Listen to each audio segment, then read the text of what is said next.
हे students, आज हम 12th class के इलेक्ट्रोकेमिस्ट्री चैप्टर्स में कंडक्टेंस ऑफ इलेक्ट्रोलिटिक सॉल्यूशन पढ़ेंगे। उससे पहले हम कुछ कॉमन टर्म्स पढ़ेंगे। Common terms, the first term in the common terms is conductor. The substance which allow the passage of electricity through them are called conductor. That is very simple and we have gone through this definition in our last class also.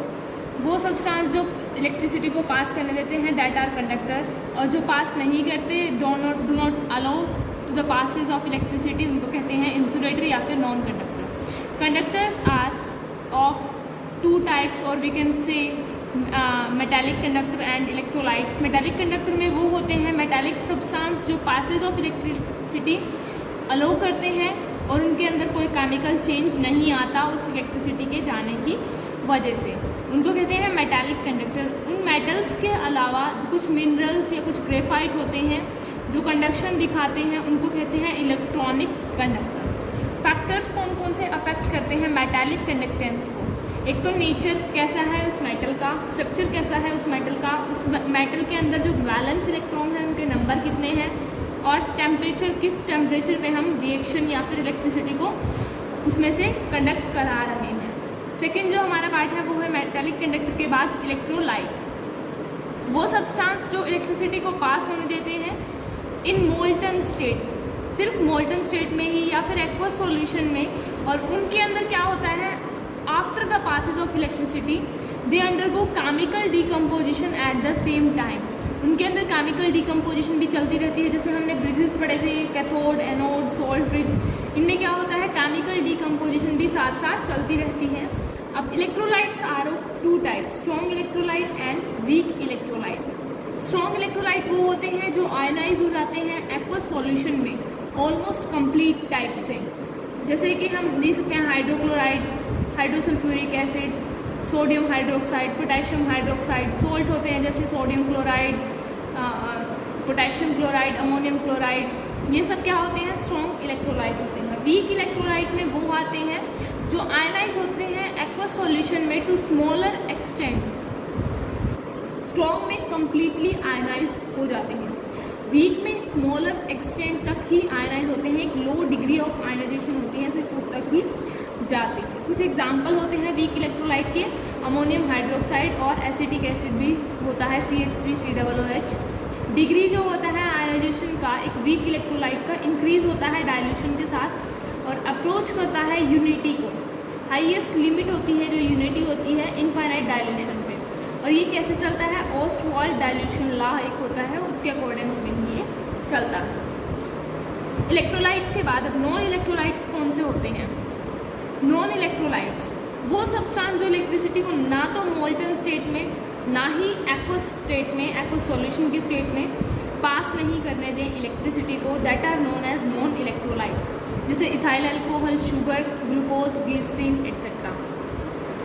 Fourth is resistance. हर conducting material कुछ ना कुछ obstruction ज़रूर देता है electricity को पास करते time. Obstruction means जब भी इलेक्ट्रिसिटी पास हो रही है तो कहीं ना कहीं अपोज करता है वो करंट को। जब करंट फ्लो हो रहा है टू अपोज द करंट, तो उस पूरे प्रोसेस को हम रेजिस्टिविटी कहते हैं, और जो जितना अपोज करता है उसको रेजिस्टेंस कहते हैं। जो लॉ होता है रेजिस्टेंस का उसको ओम लॉ भी हमने कहते हैं। ओम लॉ हमने पढ़ चुके हैं, हम 10th क्लास में भी हमने ओम लॉ पढ़ा है। ये metallic as well as electrolytic conductor दोनों में होता है। जो पोटेंशियल डिफरेंस होता है that is directly proportional to current. हम लिख सकते हैं V is directly proportional to I। अगर हम कांस्टेंट लगाते हैं यहाँ पे प्रोपोर्शनैलिटी कांस्टेंट हटा के तो V is equal to IR हो जाता है। तो हम जब रेशो लेते हैं पोटेंशियल डिफरेंस का और कंडक्टर का करंट का तो वो क्या होता है रेजिस्टेंस के इक्वल होता है R के, V/I is equal to R। Resistivity क्या होती है? रो किस पे डिपेंड करती है? कंडक्टर जितना अपोज कर रहा है, कितना करंट अपोज कर रहा है, वो किस किस चीज़ पे डिपेंड करता है? लेंथ पे, क्रॉस सेक्शन एरिया पे। तो लेंथ पे तो डायरेक्टली प्रोपोर्शनल होता है और एरिया के इन्वर्सली। तो R जो होता है that is proportional to L/A, और जो प्रोपोर्शनैलिटी कांस्टेंट होता है वो होता है रो। हम अगर रो की वैल्यू निकालें तो रो की वैल्यू आती है RA/L। अगर L की वैल्यू हम 1 लें, 1 सेंटीमीटर, एरिया हम 1 सेंटीमीटर स्क्वायर लें तो आर की वैल्यू रो के ही इक्वल आएगी। इसकी यूनिट क्या होती है, ओम सेंटीमीटर होती है रो की यूनिट। जो एसआई यूनिट होती है वो होती है ओम मीटर। नेक्स्ट है कंडक्टेंस। कंडक्टेंस क्या होता है, वो मेज़र जो हमें बताता है कि करंट जो फ्लो कर रहा है उसकी ईज कितनी है। रेसिप्रोकल होता है हमेशा रेजिस्टेंस का, अगर आर है तो कंडक्टेंस जी 1/r होगा, जी से हम इसको डिनोट करते हैं। यूनिट्स क्या होती है इसकी, 1/ओम। कंडक्टिविटी और स्पेसिफिक कंडक्टेंस क्या होता है, रेसिप्रोकल होता है रेजिस्टिविटी का, कापा से इसको डिनोट करते हैं के से। IUPAC ने इसका एक स्पेसिफिक कंडक्टेंस के ऊपर इसको बताया था, और यूज़ जो इसका था, use of conductivity over specific conductance recommend किया गया था IUPAC के द्वारा। कापा जो होता है 1/रो के इक्वल होता है, रो की वैल्यू जो थी हमारी वो थी RA/L, तो यहाँ पे आएगा 1/R L/A। तो जो हमारी रेजिस्टिविटी की यूनिट थी वो थी ओम मीटर या ओम सेंटीमीटर, तो कापा की होगी ओम पर मीटर सेंटीमीटर पर मीटर। SI यूनिट जो होती है एरिया ऑफ क्रॉस सेक्शन, वो एक्सप्रेस कर सकते हैं मीटर स्क्वायर में, लेंथ को मीटर में।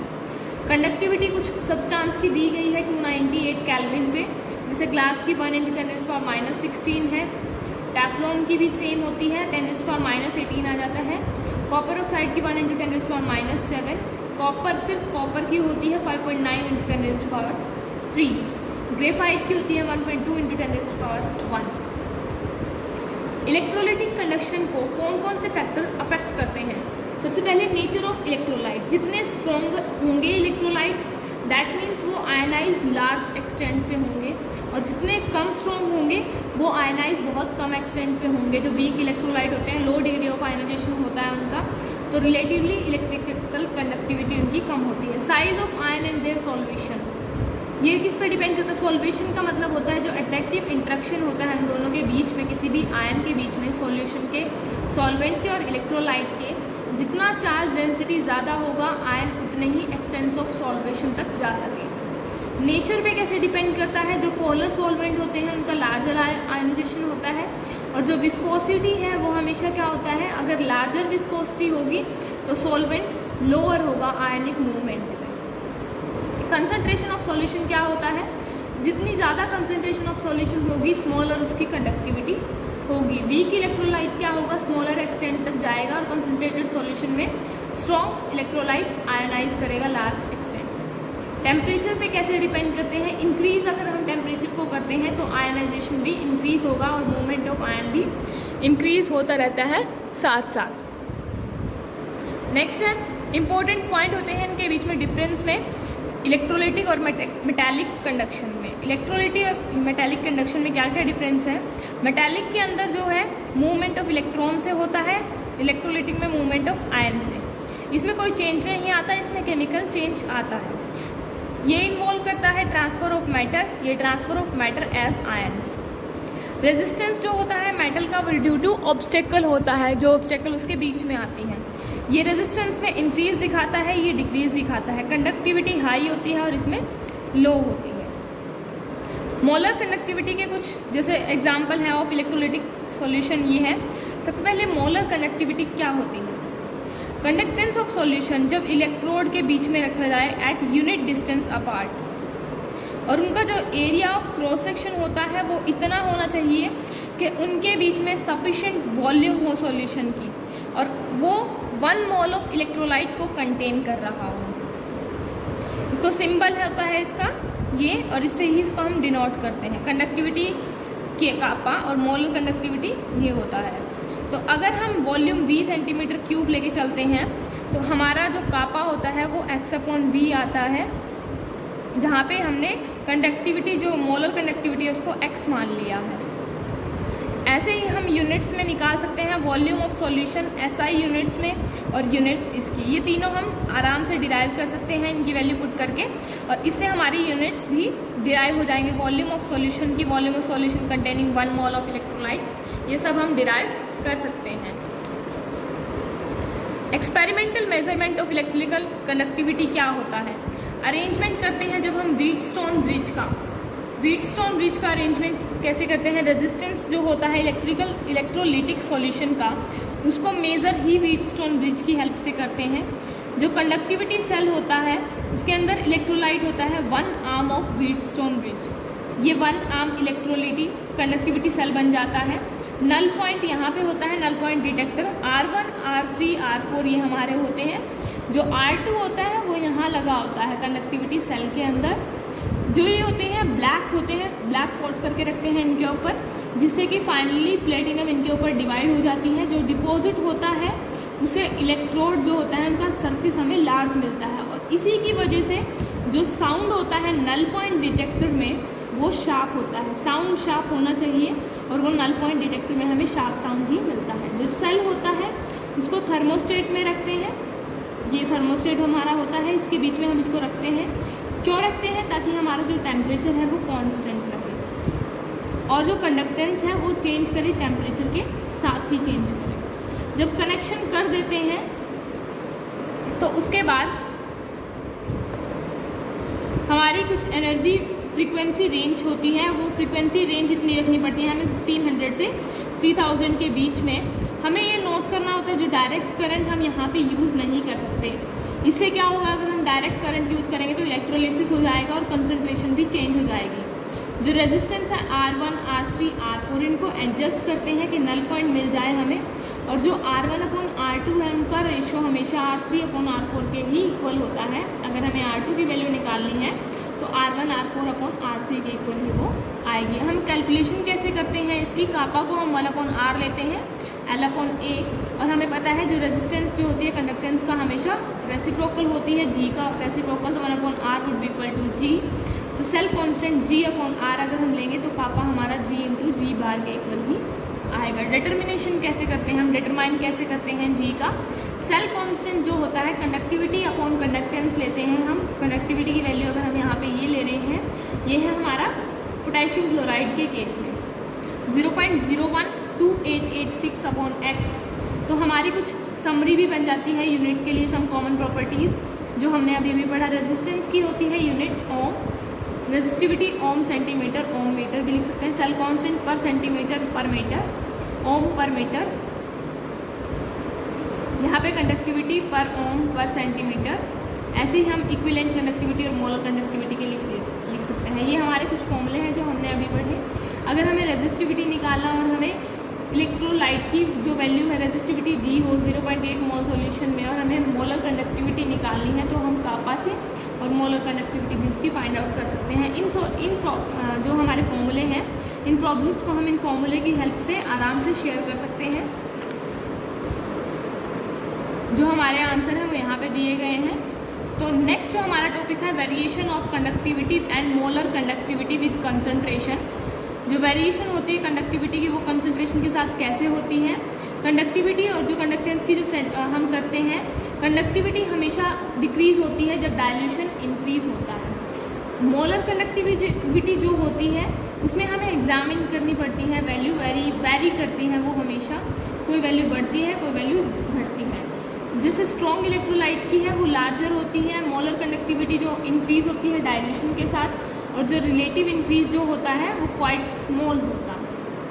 स्ट्रॉन्ग इलेक्ट्रोलाइट में हमने कंसंट्रेशन को अगर अप्रोच करा देते हैं 0, तो जो मोलर कंडक्टिविटी होती है वो एक डिफाइन वैल्यू ले लेती है, और उस डिफाइन वैल्यू को हम लिमिटिंग मोलर कंडक्टिविटी के नाम से जानते हैं। तो ये हमारा ग्राफ है variation of molar conductivity for KCl। हम एक्सप्लेन कर सकते हैं उनको वेरिएशन पे वीक इलेक्ट्रोलाइट और स्ट्रॉन्ग इलेक्ट्रोलाइट के फॉर्म में। वीक इलेक्ट्रोलाइट वो होते हैं जिनकी लो डिग्री ऑफ आयनाइजेशन होती है, स्ट्रॉन्ग इलेक्ट्रोलाइट वो होते हैं जिनकी हाईएस्ट पुअर आयनाइजेशन एनर्जी होती है, पुअर डिग्री ऑफ आयनाइजेशन होती है। इनकी poor ionization in aqueous solution होती है, जिससे कि वो ज़ायन की या कंडक्टिविटी की वैल्यू जो है बहुत लो देते हैं। ये कंडक्टिविटी की वैल्यू जनरली हाई देते हैं, हाई कंसंट्रेशन पे। अब अगर हमें ये कंडक्टिविटी निकालनी है तो हम मोलर कंडक्टिविटी को कैसे निकालेंगे। लिमिटिंग मोलर कंडक्टिविटी में से हम वो वाला कांस्टेंट और उसका कंसंट्रेशन की मल्टीप्लिकेशन को माइनस कर देते हैं, और जो कंसंट्रेशन है उसको हाफ करके ही मल्टीप्लाई करते हैं। कांस्टेंट कौन सा है? ए, जो विस्कोसिटी और डाइलेक्ट्रिक कांस्टेंट पे डिपेंड करता है। So this was our chapter number 2 electrochemistry's part. हम जो नेक्स्ट पार्ट है हमारा इस वीडियो का वो नेक्स्ट वीडियो में देखेंगे। कॉल्स लॉ ये हमारा नेक्स्ट टॉपिक होगा नेक्स्ट वीडियो में। So thank you students.